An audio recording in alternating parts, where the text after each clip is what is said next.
Welcome to the Lowdown. This is an AI-generated open-source news summary for general informational awareness. This product is not intended for use as official intelligence. The views expressed here are solely those of the cited authors and do not reflect the official policy or position of the Department of War, the United States Air Force, or any other U.S. government agency. All right, so with that official disclaimer out of the way, let's get right into our deep dive today. Yeah, and I'll jump right in and give you the operational bottom line up front. The proliferation of ultra-cheap, asymmetric drone technology is rapidly outpacing traditional air defense architectures globally, from Eastern Europe to the U.S. homeland. Meanwhile, peer adversaries are adapting, with China rehearsing complex ballistic missile strikes in the desert and Iran leveraging post-conflict vacuums to control maritime choke points. Ultimately, the traditional paradigms of military superiority are being completely rewritten by commercially available technology and bureaucratic maneuvering. Wow. Okay, so that is a lot to unpack. And our mission today is really to connect the dots on all of that because we're looking at a stack of incredibly diverse sources. We've got, Al Jazeera reporting on the Middle East and Eastern Europe. We've got deep updates from the Institute for the Study of War and some really heavy analysis from lawfare. Right, and the connective tissue here is just vulnerability. I mean, major global powers are finding themselves paralyzed by cheap tech. Yeah. I mean, let's start with something visceral, because this isn't just happening on foreign battlefields. Imagine you're standing on a beach in Southern California, right? Okay. It's a clear day. Just 15 miles off the coast, there is this rusted, unassuming fishing trawler just bobbing in the water. Nothing looks out of the ordinary at all. But it's not just a fishing boat. Exactly. Because in less than 10 minutes, a piece of technology launched from that boat, something that costs a fraction of a used car, by the way, could paralyze 3 of LA County's major oil refineries. No massive radar warning, no fleet of stealth bombers. Yeah, just cheap, off-the-shelf tech quietly slipping past, billions of dollars of national defense infrastructure. And that exact scenario was highlighted in the lawfare piece. They discussed a recent FBI warning sent to state law enforcement about a potential Iranian plot. Using the Shahed drones, right? Right, using Shaheds launched from offshore vessels against California refineries. Now, the sources do note that this specific intelligence was unverified. So it wasn't an actual plot in motion? Well, no concrete evidence of one. But the terrifying part is just the sheer plausibility of the mechanics. I mean, the physics of the threat are what caused the alarm. Because they're fast. Yeah, a Shahed drone travels at roughly 115 miles per hour. If you launch it from just outside territorial waters, it reaches coastal targets in single-digit minutes. Wow. And more importantly, it flies way below the curvature of the Earth.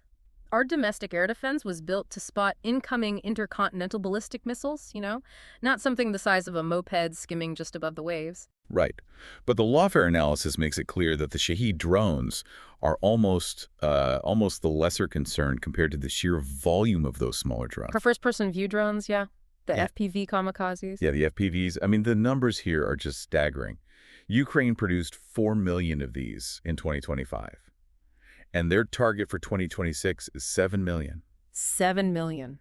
Wait, explain the manufacturing behind that to me. Because you don't just churn out 7 million weapons from a few traditional military factories without them becoming massive, obvious targets for airstrikes. How are they physically doing this? Well, they're doing it by completely abandoning the traditional factory model. It's the absolute definition of decentralized manufacturing. So, like, spreading it out. Yeah, we are talking about hundreds of nondescript office buildings, basements, and garages.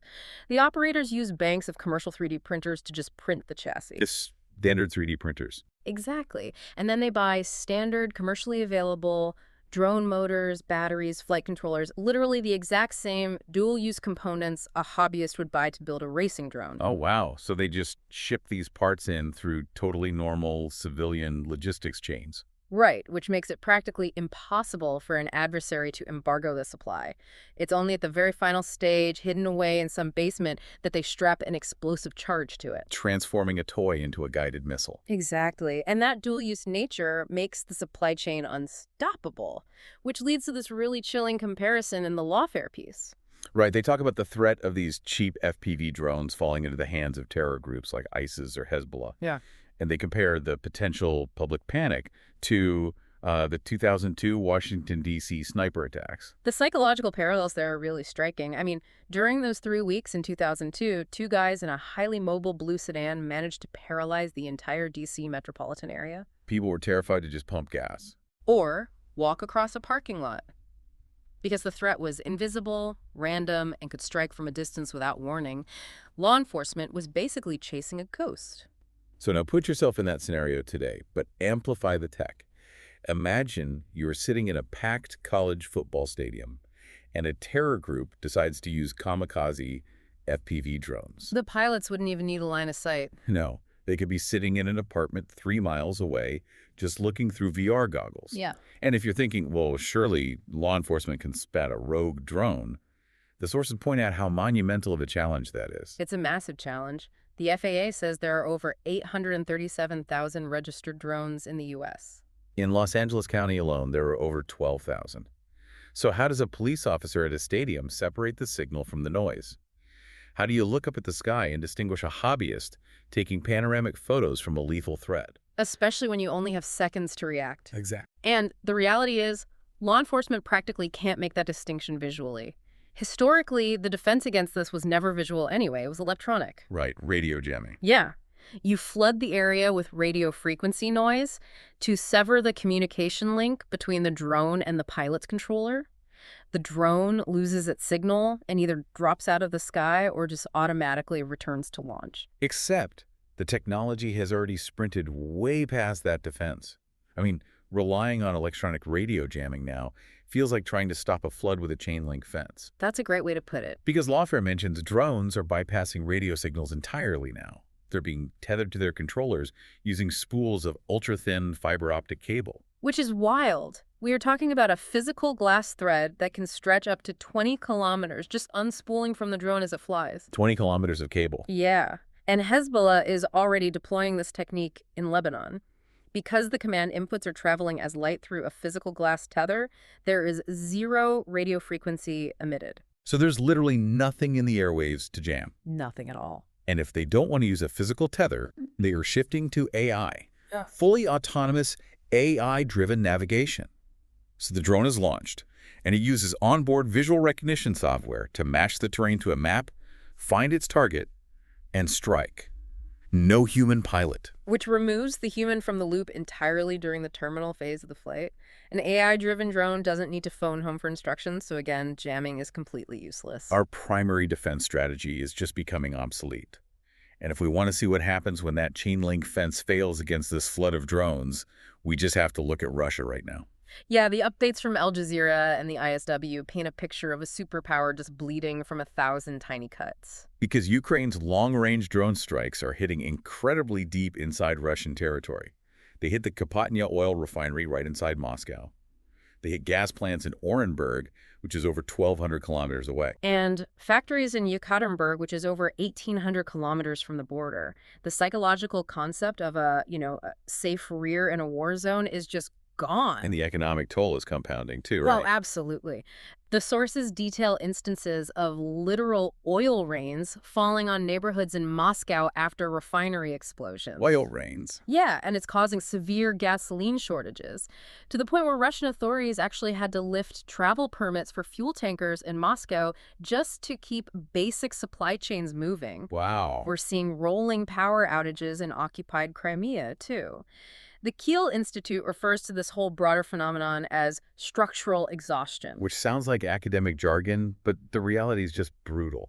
It means the underlying machinery of a nation isn't just taking a hit, it's breaking down faster than it can be repaired. Yeah. It's the logistical nightmare of trying to reroute domestic fuel supplies across the largest landmass on Earth because your refineries keep exploding. Right, and that exhaustion ripples outward to geopolitical alliances. Take Belarus, for example. Oh yeah, the ISW reporting on that was fascinating. Yeah, it notes that following a direct ultimatum from Ukrainian President Zelensky, Belarus disabled signal repeaters on its border with Ukraine. And those repeaters were critical infrastructure, right? Yeah. They allowed Russian forces to bounce radio signals and fly their own guided drones deep into western Ukraine. Exactly. So by turning them right off, Belarus demonstrated how desperate Russia's allies are to walk a tightrope. They're trying to avoid being dragged fully into the crosshairs of this tech. And the human cost in the occupied territories is staggering as well. The ISW updates mention that historic Crimean summer camps, like the Artek camp, are being forced to close due to the intensifying strikes. Which raises deep fears that Ukrainian children currently at those camps will just be deported deeper into Russian territory. But then there's this sociocultural conditioning happening. The Russian Orthodox Church is actively integrating military training with spirituality for Ukrainian youth. Like, they are combining morning prayer services with military prep. They even launched a Crimean drone league. Right, a racing competition for kids. Okay, hold on. I have to push back on this. They are mixing morning prayers with kamikaze drone racing for kids. How does that even work culturally? Is this a sign of sheer demographic desperation, or is it long-term strategic indoctrination? It is a really profound attempt at generational indoctrination. By gamifying warfare through drone racing and then wrapping it in religious and civic duty, they're attempting to normalize the militarization of daily life for these children. Building a pipeline of future operators. Exactly, because this war increasingly relies on thumb skills and screen tracking rather than physical infantry endurance. Which brings up a massive contradiction to me. If your country is facing severe structural exhaustion, your refineries are burning, and you're resorting to gamifying warfare for children to fill your future ranks, why are Putin's peace demands so incredibly high? Yeah, it seems counterintuitive. Because according to the Al Jazeera report, Moscow's stated position for peace talks requires a return to the 2022 Istanbul agreements. They demand the demilitarization of Ukraine, they demand that Kyiv formally recognize Crimea as part of Russia, and they insist on the denazification of the Ukrainian government. Which is Moscow's stated characterization of the current administration in Kyiv. Right. But if you are taking all these hits at home, why put forward terms that you know the other side will immediately reject? Are these negotiations just a smokescreen to buy time? Observers cited in the reporting assess that yes, this is a classic smokescreen. Presenting maximalist demands allows Moscow to claim to its domestic audience that it's open to diplomacy while knowingly stalling. So they use the delay to try and stabilize the fuel crises. Stabilize the fuel crises, adapt their supply lines to the drone threat, and really just wait to see if Western political support for Ukraine fractures. It's a strategic pause disguised as a negotiation. So, the Russian model is currently proving that traditional superpower armor is incredibly vulnerable to cheap, asymmetric tech. And other global powers are watching this, and they're adapting. Right. They're not sitting still. China, for instance, seems to think the answer lies in hyper-advanced AI-driven missiles. Lawfare published this fascinating analysis on satellite imagery coming out of the Taklamakan Desert in Xinjiang. Yeah, China is taking a highly centralized, top-down approach to future conflicts. The satellite imagery reveals that Beijing is literally constructing full-scale mock-ups of U.S. warships out in the sand. Full scale. Yeah, they have precise two-scale outlines of Arleigh Burke-class destroyers and the USS Gerald R. Ford aircraft carrier. But these are not just static shapes painted on the ground, right? No, they've built 6-meter-wide rail systems underneath them, outfitting the mock-ups with radar reflectors so they can simulate massive ships actually moving at speed. And the whole purpose of this incredibly elaborate desert theater is to perfect the kill chain for their anti-ship ballistic missiles, the DF-21D and DF-26. Right, the kill chain. Which is the sequence of events needed to successfully destroy a target. You have to find the ship, track it, launch the missile, provide mid-course updates as it flies, and finally execute terminal guidance where the missile's own seeker locks onto the target. Exactly. Sort of like a quarterback throwing a deep pass. The mid-course guidance is the quarterback throwing the ball to the spot down the field where the receiver should be. But the terminal guidance is the receiver looking up, finding the ball in the air, and adjusting the route at the last second to catch it. That analogy perfectly captures the mechanics of the bottleneck China is trying to solve, because when an anti-ship ballistic missile re-enters the atmosphere at Mach 2, the seeker in the nose of the missile only activates at an altitude of about 3 to 5 kilometers. That's practically right on top of the target. Yeah, it gives the missile's computer a remarkably narrow window, just mere seconds, to scan the ocean, recognize the specific shape of an aircraft carrier amidst the radar clutter of waves and other ships, lock on, and adjust its trajectory to strike. So the desert provides a perfectly controlled laboratory. This is an incredible aha moment for me, actually. China isn't just building a target range. They're trying to solve a dynamic software problem, AI visual recognition, using a static hardware environment. Exactly. Out in the Taklamakan Desert, there is no commercial shipping traffic to confuse the sensors. There's no bad weather. There's no electronic jamming from an adversary. Right. It allows their engineers to repeatedly drop missiles and test if the software actually recognizes the shape of the carrier as it falls from the sky. They can run that final, critical phase of the kill chain over and over again in a sterile vacuum, feeding the data back into their AI models to make the seekers smarter. But it sounds like an NFL team running complex offensive plays in an empty climate-controlled stadium to perfect the timing. Yeah. But here's my question. How does mastering a missile strike on a rail track in a quiet desert actually translate to hitting a heavily defended maneuvering carrier group in the chaotic, jamming-heavy environment of the Pacific Ocean? Well, that disparity is the central vulnerability in China's strategy. If the mid-course tracking data provided to the missile is even slightly stale because the U.S. carrier group maneuvered unexpectedly, Or the electronic warfare environment blinds the sensors. right, then the seeker turns on at 5 kilometers high and sees nothing but empty ocean. So China is proving they can engineer a solution to the sterile half of the problem in the sand. Executing the chaotic half of the problem at sea remains totally unproven. Wow. Okay, so China is rehearsing for an ocean conflict decades away, but right now global powers are being squeezed by bureaucratic maneuvering in narrow waterways today. Yeah, geography still dictates the economy. Let's look at the Al Jazeera and ISW reporting on the Strait of Hormuz. Because while technology is changing the weapons, this fragile post-conflict negotiation is determining who controls one of the most vital waterways on Earth. Right. To set the context, this vital choke point was severely disrupted during a period of U.S.-Israel hostilities with Iran. Currently, there is a fragile 60-day memorandum of understanding and MOU in place to halt the fighting and reopen the strait to commercial shipping while broader talks happen. And this matters to everyone listening because roughly 20 million barrels of oil transit the Strait of Hormuz every single day. That is a fifth of the world's global oil supply. It's massive. When a choke point like that freezes, the ripple effects hit your wallet at the gas pump almost immediately. But even with this 60-day agreement, the situation is incredibly volatile. I mean, Oman and the International Maritime Organization established a new centralized shipping route to get traffic flowing safely again. But Iran's Islamic Revolutionary Guard Corps, the IRGC, is completely rejecting that route. They are issuing direct warnings that commercial vessels must only use routes explicitly approved by Tehran. And those Iranian-approved routes naturally pass much closer to the Iranian coastline.